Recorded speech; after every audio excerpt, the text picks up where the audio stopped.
Babes, we are back. And babes, we are here. Because, babes, if you thought your family was chaotic this weekend, these couples said, hold my visa application. Good morning, good evening, good whenever.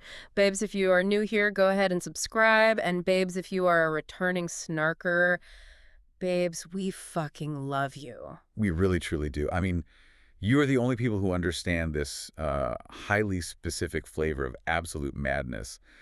The Snark Squad keeps me grounded. Because, babes, I just have to say it. We just survived the most chaotic Mother's Day imaginable. Oh, my God, yes. The endless brunches, right? The passive-aggressive group chats. The sheer emotional labor of pretending you have your life together while eating, like, $20 eggs Benedict. Which are always cold by the time you get them. Always. Literally always. But our chaos. Right. The chaos of our actual lives, absolutely nothing compared to this show. Not even a little bit. Yeah. I mean, it's actually offensive to try and compare our weekend hangovers to this level of delusion. Yeah. One season of 90 Day literally just ended. We barely even recovered. Right? We barely had time to process the trauma from that tell-all. And low-key, this season 12 premiere already feels 10 times messier. It is so messy. But I mean, I have to say, I am already harboring so many hopes and dreams for this season. Like, I genuinely want some of these people to find love. No, here we go. No, listen to me. I am putting all my optimistic energy into Marissa and Edward. I really am. I know, yes, she's a high-powered New York bridal executive, and he's a 32-year-old resort concierge. Uh-huh. A resort concierge in the Dominican Republic. It sounds like a cliche. But she feels genuinely sweet. I look at them and I think, you know, maybe they might actually make it. Okay, I'm going to stop you right there. Oh. I am slamming the brakes on this optimism train before it completely derails. Yeah, absolutely not. Why not? Because I am already clocking every single red flag, not just on Marissa and Edward, but specifically on Catie and Shea. I mean, they are walking disasters. Okay, Catie is a lot. I will give you that. A lot. They are absolutely going to emotionally collapse on camera, and we are just sitting here waiting for the psychological destruction. You are always so cynical. Why can't you just let me romanticize a tropical romance for like 5 minutes? Because my mission here, and our mission on the Snark side, is to extract the actual psychological mechanics behind why these people are crashing and burning. We live for the mess, but we analyze the delusion, and the delusion is off the charts. It really is. But honestly, after surviving Mother's Day, I feel like we are perfectly primed for this. You are so right. Because in honor of Mother's Day, you thought it would be fun to discuss 10 things you've learned from the mothers of this franchise. Oh, this is the masterclass we all need. Let's spiral. Number 1, never ever trust a man who says, my mom comes first. Oh my God, yes. Immediate red flag. If he says that, like, you are not stepping into the role of a partner. You are stepping into a weird maternal competition. Exactly.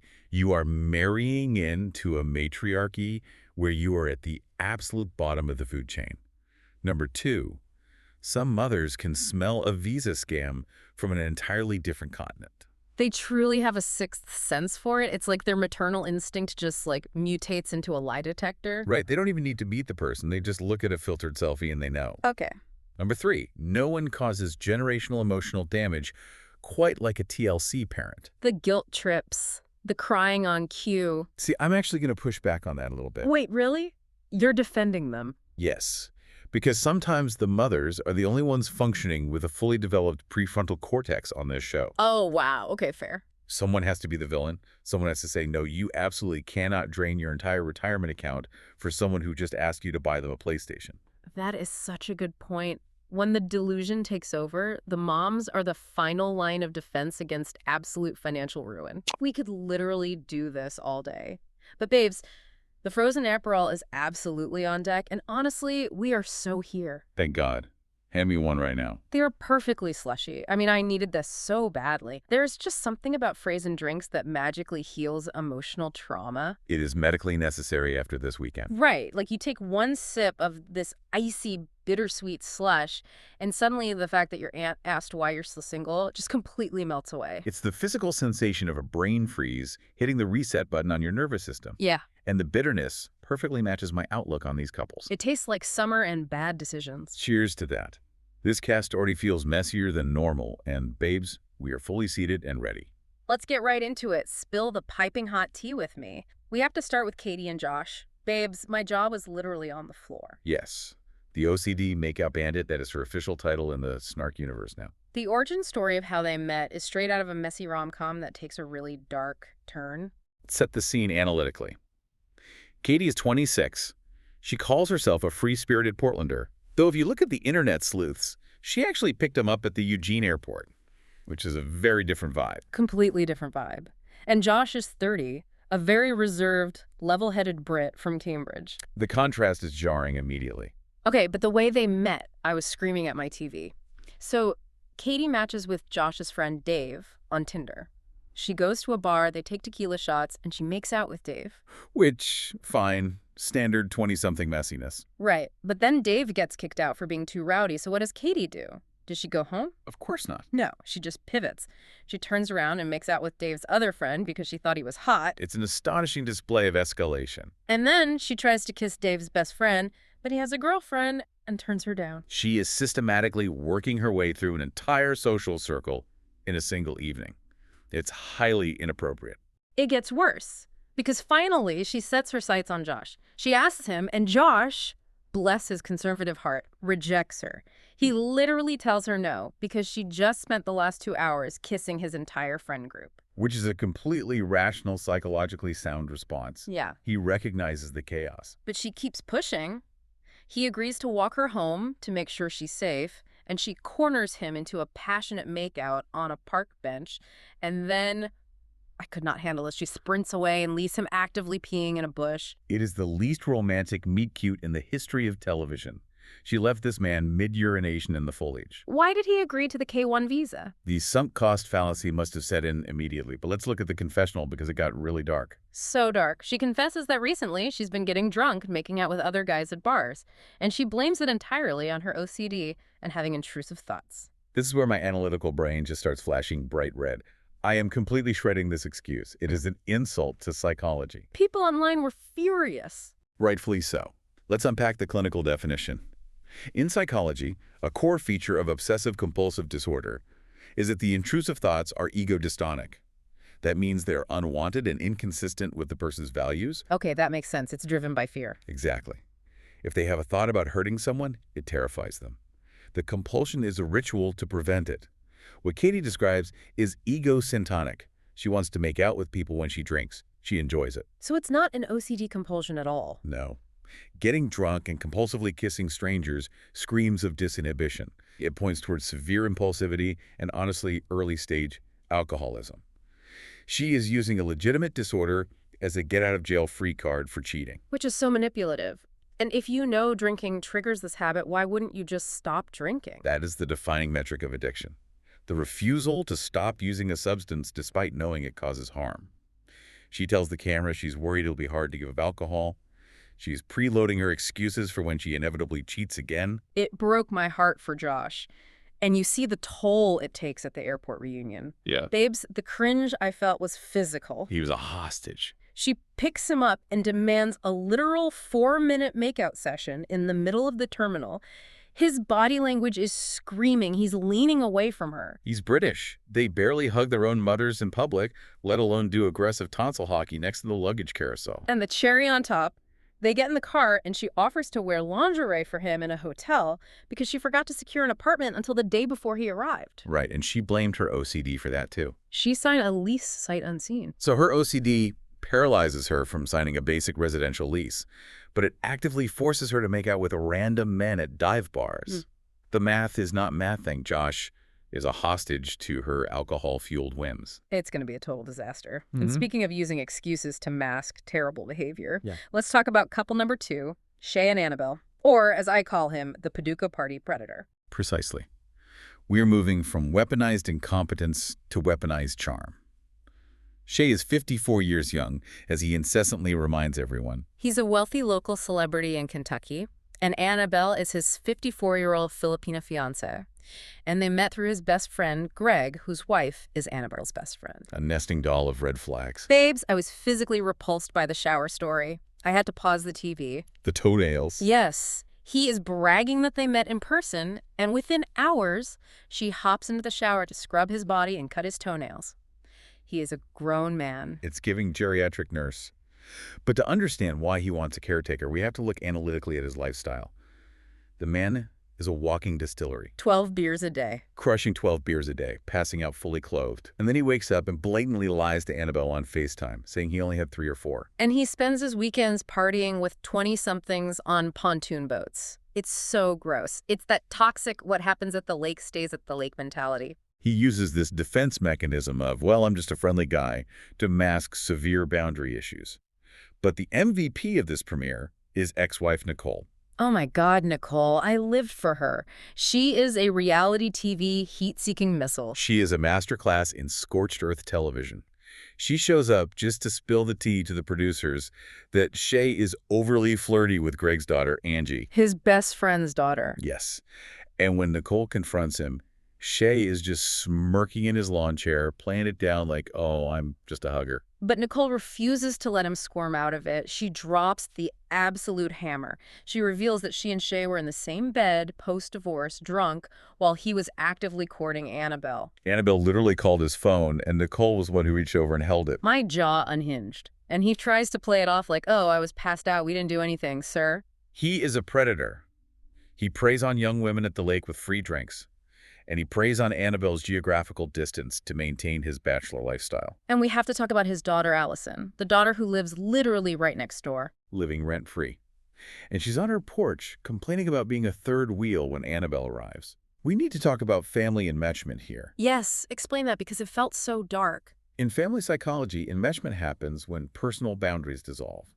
Allison is a fully grown woman, but because he financially supports her, their identities are fused.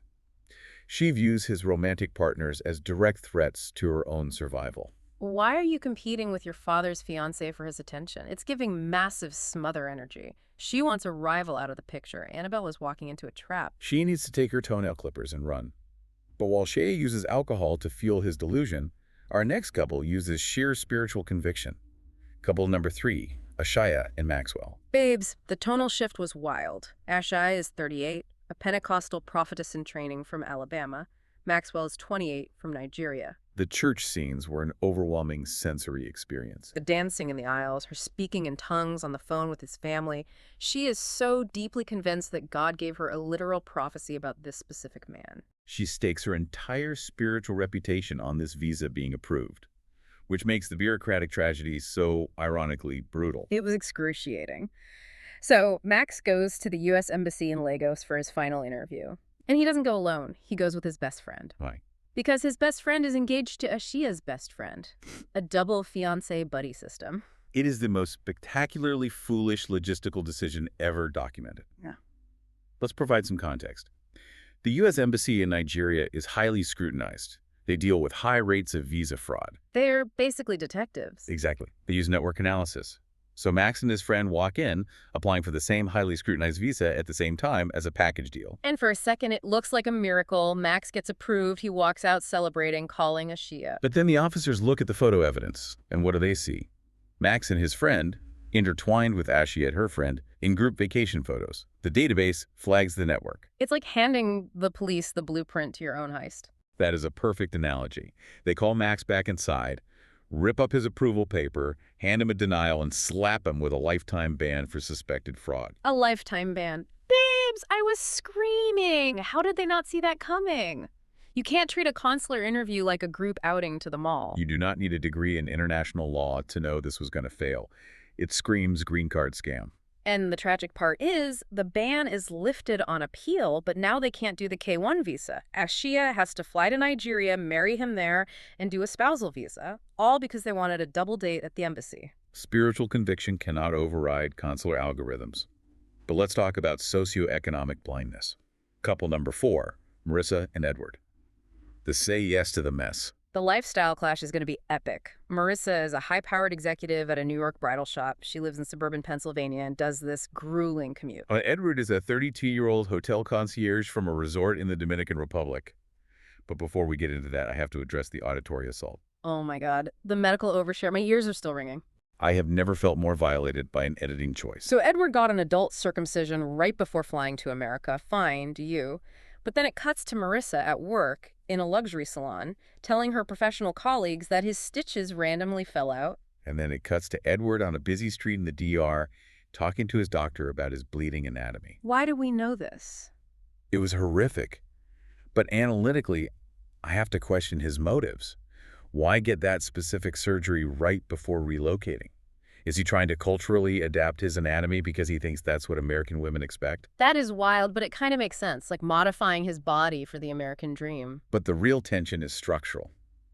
To understand this, we need to understand the concept of a sankey-panky. Right. In the Caribbean, a sankey-panky is a local man who romances female foreign tourists. The goal is transactional. They provide romance, the tourist provides financial support, and a visa. And Edward fits that perfectly. He's a resort concierge. And Marissa is playing right into it. Ex-husband Michael is hovering, warning her. But she is aggressively playing the independent boss babe role. She says she doesn't need a man to support her financially. Which, we love an independent queen. Sure. But she is willfully blind to the reality. She works 12-hour shifts and does a brutal train commute. How is Edward, who spends his days in the sunshine booking catamaran excursions, going to survive a gray Pennsylvania winter alone in a house? He is going to be so bored. The seasonal depression will hit him like a freight train, and the ex-husband is going to be breathing down his neck. I want them to make it, but the lifestyle clash is brutal. It is pure sankey-panky visa delusion hitting the cold wall of suburban reality, which mirrors the cultural shock of our final couple, Mallorie and Raşit. Yeah. The Southern culture shock. Oh, babes. This segment made me so uncomfortable. Mallorie is 29, a self-proclaimed redneck from Alabama. She flew to Turkey to escort her fiancé Raşit, who works on a boat, back to America. They met on vacation in Greece. It seems so romantic, falling in love on the Mediterranean. It sounds romantic until you watch the footage. Yeah. Let's analyze the airport scene. Did you catch what the sleuths pointed out? The phone thing. Yes. Mallorie runs up, throws her arms around him in this emotional embrace. And while they are hugging, Raşit is literally looking over her shoulder, checking his phone notifications. It hurt my feelings for her. He is completely checked out. But babes, the elephant in the room. The cab ride comment. Right. Let's take a beat here. Crucial note to the Snark squad. We are completely impartial here. We are not taking a political stance on U.S. immigration policies. Absolutely. We are totally neutral on the politics, but we are spiraling about the social dynamics. Because Mallorie casually admits that her conservative friends and family are, her exact words, super into the deportations. The sheer reality TV irony is staggering. Mallorie is actively utilizing the immigration system to import a foreign-born Muslim man from Turkey into a social circle that she admits is rooting for mass deportation. How does she not see the friction? You are dropping the man you love into a lion's den of people who are hostile to his existence. My analytical conclusion is this will be a complete disaster for his mental health. It's a textbook example of in-group, out-group psychology. Her friends might accept him as one of the good ones, but the tension will always be there. The previews show her friends chanting USA at him at a party. It's so uncomfortable. And the financial stress. He's already asking her for money to support his parents back in Turkey before they even get on the plane. The cultural expectations of him providing for his family, clashing with her family's worldview. It's a powder keg. He should have stayed on the boat. He really should have. Okay, babes. After unpacking all that trauma, it's time to pivot to our segments. Segment 1. Biggest red flag energy. I am ready to judge. Which cast member immediately activated your fight or flight response? For me, it is absolutely Catie, hands down. Babes, blaming your serial infidelity on a mental health diagnosis is vile. But doing that while actively self-medicating with alcohol, knowing it triggers the behavior, is a massive red flag. It is deeply manipulative. She expects Josh to just smile and nod. It's emotionally abusive. I am going to counter that. As awful as Catie is, she is 26. My biggest red flag goes to Shea. Oh, interesting. She is 54. He is a fully grown, wealthy man acting like a localized Peter Pan, drinking 12 beers, physically hiding his phone screen, explicitly flirting with a young daughter, and casually passing out with his ex-wife. Ooh. He is the ultimate predator red flag. He has the resources and age to know exactly what he is doing, and he weaponizes his charm so nobody holds him accountable. When you break down the power dynamics, Shea is terrifying. Okay, segment 2. Love or visa delusion. Who might actually be in love and who is purely transactional? Let me guess, you're going to pick the boat romance. Okay, call me a hopeless romantic, but I really want to believe Mallorie and Raşit had a genuine spark in Greece, meeting on a boat at sunset. I think she really loves him. I am methodically tearing that down. Did you forget the airport hug? He was checking his notifications, plus the immediate tension over him demanding money for his parents. You never let me have any romance. Ideal in reality, he does not see her as a romantic partner. He sees a financial lifeline and a bridge to America. But I think we can agree on Edward and Marissa. Oh, absolutely. Pure sanky-panky mechanics. He wants that American lifestyle. And based on the previews, Debbie and Mido. Debbie is a 55-year-old insurance agent, and Mido is a 41-year-old virgin from Egypt who literally says his dream is to become a Hollywood movie star. Yes. Visa delusion defined. He looks at Debbie and sees a flight to casting calls in L.A. Pure transaction. Okay. Segment 3. Mother Knows Best Rankings. Which moms, or ex-wives and daughters, are going to make this season worse? I know exactly who you're going to say. I am formally nominating ex-wife Nicole for the Reality TV Hall of Fame. First ballot. I enthusiastically second that. She rolled up to that house solely to promise Shea she's going to ruin his life. She understood the assignment. We stand Nicole. But for making the season worse, it's Allison, Shea's daughter. The enmeshed neighbor. Acting like a jealous third wheel with your own biological father. Complaining that his new wife might take his wallet away. It is terrifying smother energy. She is going to make Annabelle's life a living hell. It's financial preservation disguised as daughterly concern. Okay, our final segment. Could W.E. survive 90 Day? Listening to these people make the worst decisions really makes you wonder. Would you do long distance? Would you move countries for love? The analytical answer is an emphatic no. I mean, part of me romanticizes the concept. Leaving everything behind for a great love story, I kind of get the appeal. I am pulling you violently back to earth. You would not survive. I would emotionally tap out the very second I had to navigate the immigration website to ask for a K-1 visa. The paperwork does look exhausting. My love language is not administrative paperwork. Not to mention dealing with a TLC camera crew constantly in your face while you fight in a tiny apartment. So true. And let's be real. If a man ever proposed to me using fast food ketchup packets, which we know happens later this season, I would walk directly into the ocean. I would self-deport. A catch-up proposal. The indignity. You're right. I prefer my cozy vibes and frozen drinks right here on the couch. Safely judging others, as is our right. Babes, I have to thank the Snark squad for spiraling through this unhinged premiere with us. This season is going to take years off our lives. We need you all to weigh in, look deep into your souls, and tell us which couple do you already not trust? Who gave you the biggest red flags?